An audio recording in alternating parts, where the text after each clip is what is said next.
নবম দশম গণিত অনুশীলনী 16-2 5 নাম্বার অঙ্ক। একটি বর্গক্ষেত্রের পরিসীমা একটি আয়তক্ষেত্রের পরিসীমার সমান।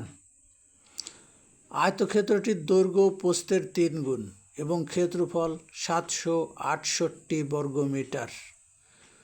প্রতিটি 40 সেন্টিমিটার বর্গাকার পাথর দিয়ে বর্গক্ষেত্রটি বানতে মোট কতটি পাথর লাগবে? এবার আমরা সমাধান করব।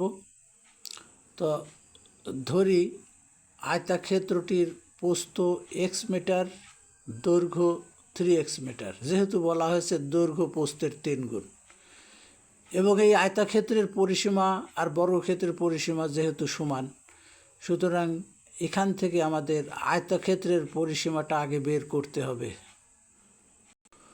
তো আয়তক্ষেত্রের ক্ষেত্রফল দেওয়া আছে 768 বর্গমিটার।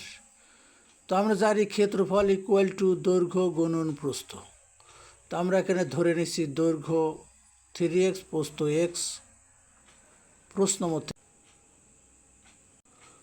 সুতরাং 3x স্কোয়ার সমান 768, x স্কোয়ার সমান 768/3।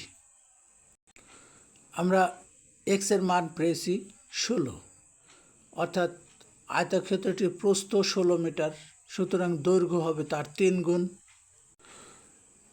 অতএব আয়তক্ষেত্রটির প্রস্থ 16 মিটার, দৈর্ঘ্য 48 মিটার। সুতরাং এর পরিসীমা আমাদের এখন বের করতে হবে। তো আয়তক্ষেত্রের পরিসীমা আমরা জানি 2 ইন্টু দৈর্ঘ্য যোগ প্রস্থ, অর্থাৎ এর মধ্যে 2টা দৈর্ঘ্য আছে, 2টা প্রস্থ আছে।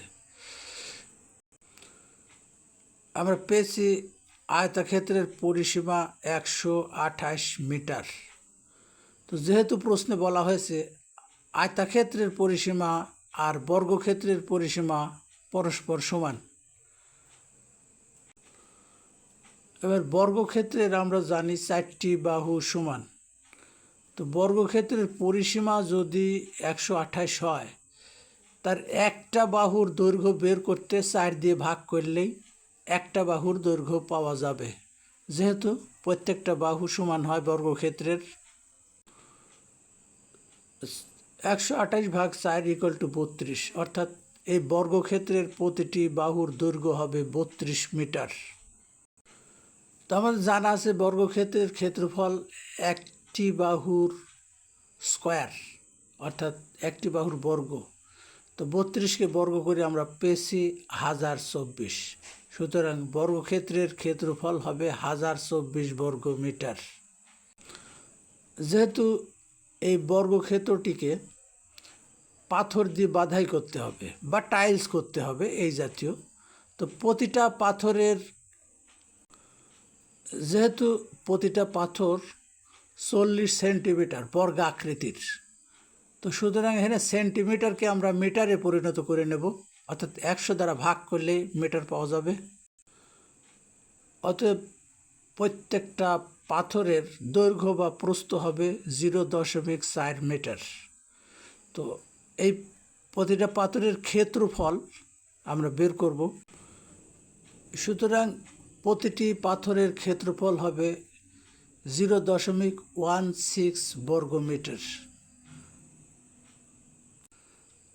আমাদের প্রশ্নে যেটা ছিল যে মোট কতটি পাথর লাগবে, তাহলে পাথরের সংখ্যা নির্ণয় করার জন্য আমাদের বর্গক্ষেত্রের ক্ষেত্রফল 1024কে ভাগ করতে হবে প্রত্যেকটা পাথরের ক্ষেত্রফল 0.16 দ্বারা, তাহলে আমরা পাথরের সংখ্যা পাব।